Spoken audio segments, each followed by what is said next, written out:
car. Ayan siya. Sundo siya. Also Ayan.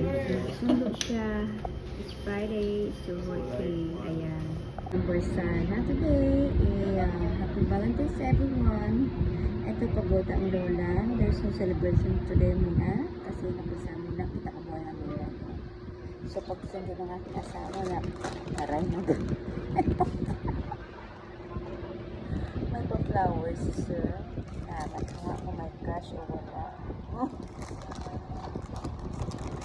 Pagod. Ay, nahulog. Pagod. So, we don't celebrate today. Maybe tomorrow. I don't know what is surprise.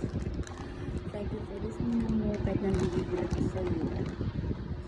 Nanggigigil ako sa kaya hindi ako makascore. Period kasi. Charot! Happy Valentine's everyone!